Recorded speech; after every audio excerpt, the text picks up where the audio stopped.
Good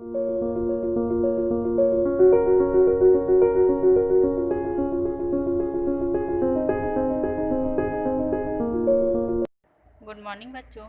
आज मैं आप लोगों को पार्ट 9 पढ़ाने जा रही हूँ, जिसका शीर्षक है मानवीय रिश्ता। क्या है पाठ में, आइए देखते हैं। एक पंडित जी रहते हैं, जिसकी वो पंडित बहुत ही विद्वान रहते हैं, और साथ में उसकी एक पत्नी भी रहती है, जिसका नाम क्या होता है, अकली बुआ। यानी गांव में सभी लोग उसे अकली बुआ का नाम देते हैं। पंडित जी कर्मकांड से लेकर धार्मिक अनुष्ठान, धार्मिक प्रवचन आदि में बड़े निपुण रहते थे। दूर दूर तक के गांवों में इनकी शोहरत थी, यानी सभी लोग इसे मान सम्मान, सभी लोग इसे जानते थे। लोग इन्हें ऐसे कार्य के संपन्न दाता हेतु सादर आमंत्रित करते थे। प्रलोभन का लेस मात्र नहीं था, उन्हें जरा सा भी लोभ नहीं था कि हम इतना मांग करें। जैसे पंडित जी लोग का लोभ होता है, वैसा इस पंडित में जरा भी नहीं था। साधारण जीवन स्तर और रहन सहन में इनकी अटूट आस्था थी। अन्य व्यवसायी पंडित लोग से सर्वत्र भिन्न थे।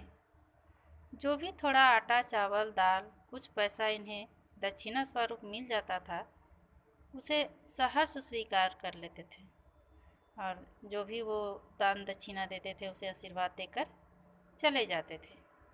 कभी कोई मांग नहीं करते थे, ना कोई शर्त रखते थे कि हम ये पूजा करवाएंगे तो इतना चाहिए, इतना दीजिएगा तभी हम पूजा करवाएंगे। ऐसा उस पंडित में जरा भी नहीं था। समाज में इन्हें लोग का अपार सम्मान प्राप्त था। सभी लोग इसे बहुत ही सम्मानपूर्वक आदर देते थे। पत्नी पर भी, जिन्हें लोग आदर भाव से पंडिताइन कहकर बुलाते, पंडित जी की जीवन मूल्यों, आदर्शों का पूरा प्रभाव था। वे स्वभाव में शांति प्रिय महिला थी, जिन्हें थोड़े में ही संतोष था। मतलब उसकी पत्नी भी एकदम साधारण थी, लोग उसे भी आदर सम्मान देते थे। और जैसे महिला लोगों को बहुत सारे सामानों का आवश्यकता पड़ता है, वैसा ये जरा भी नहीं थी।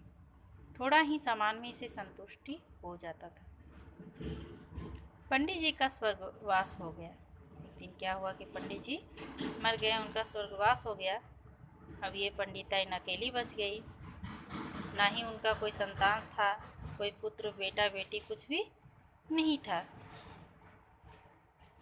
पंडित जी द्वारा संचित धन या कमाई, साधारण सा एक छोटा घर, खपरेला मकान, आंगन में 2 कमरे, शौचालय, घर के अंदर रखी पंडित जी की कुछ पोथियाँ, एक बड़ा शंख, मतलब उसके घर में यही था, इसके अलावा कुछ नहीं था। बहुत ज़्यादा धन दौलत ये सब कुछ वो नहीं रख कर गए थे, क्योंकि उसे बहुत थोड़ा सा पैसा मिलता था और उससे वो अपना घर का गुजारा करते थे। पाठ कथा वर्त से जो कुछ पैसा मिलता था, प्रतिदिन के जीवन बसर में खर्च हो जाता था। पैसा बचता था कहाँ। आजकल के जैसी कोई पैसावार कमाई तो थी नहीं, जो प्रवचन को देखते देखते रंक से राजा बना दे। मतलब आज के जैसा तो है नहीं कि लोग प्रवचन दे रहा है तो प्रवचन ही देख के लोग बहुत ज़्यादा कमा लेते हैं, लेकिन वैसा उस टाइम नहीं था। पंडिताइन पास के गांव में एक निपुण वैद्य की पुत्री थी। औपचारिक शिक्षा तो नहीं, किंतु वैद्य पिता और विद्वान पति के संगत से इन्हें अच्छा संस्कारी ज्ञान प्राप्त हो गया था, क्योंकि उसके पिता जो थे वो भी वैद्य थे और पति भी जो था वो भी विद्वान था। उससे इसे ज्ञान प्राप्त हो गया था।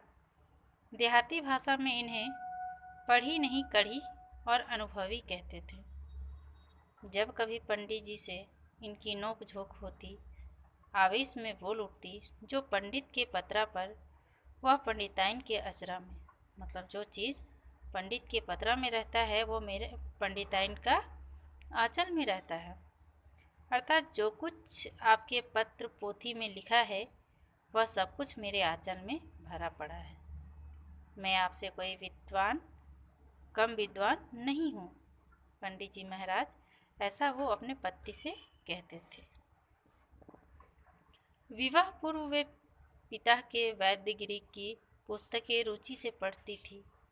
साथ रहते रहते इन्हें देहाती जड़ी बूटियों और दवाइयों का अच्छा ज्ञान हो गया था। विभिन्न बीमारियों के नुस्खों की भी जानकारी प्राप्त हो गई थी। मतलब जब विवाह नहीं हुआ था उससे पहले वो अपने पिता का विभिन्न प्रकार के पुस्तकों को पढ़ा करती थी और पढ़ने से बहुत सारे जड़ी बूटी देहाती है ना, ये सब चीज़ों का वो ज्ञान प्राप्त कर ली थी। बहुत सारे बीमारी को कैसे दूर किया जाए इसका भी उपाय वो जान चुकी थी। विवाहित होकर जब पंडित जी के यहाँ आई तो यहाँ भी खाली समय में गांव की महिलाओं बच्चों को दवा दारू निःशुल्क बताने में इनकी रुचि रही। उन दिनों गांव में ना तो एलोपैथिक दवाइयों के पढ़े लिखे प्रशिक्षित डॉक्टर उपलब्ध थे और न तो पास कहीं अंग्रेजी दवाई मिलती। अधिकतर लोग देसी दवाई ही उपयोग करते और अच्छे भी हो जाते थे। पंडिताइन की बताई हुई जड़ी बूटी की दवाइयों से कई लोग मलेरिया, मस्तिष्क ज्वार, खांसी, बुखार से निरोग हो जाते थे। अतः इनकी सख्याति इनके गांव से बाहर तक दूर तक फैल गई थी। मतलब सभी लोग इन्हें अच्छे से जान चुके थे। स्वभाव से ये हंसमुख थे, तुरंत ही सभी से मिल जुल जाती थी और महिलाओं से तो शीघ्र ही ये घुल मिल जाती थी। तो धन्यवाद बच्चों, आज मैं इतनी ही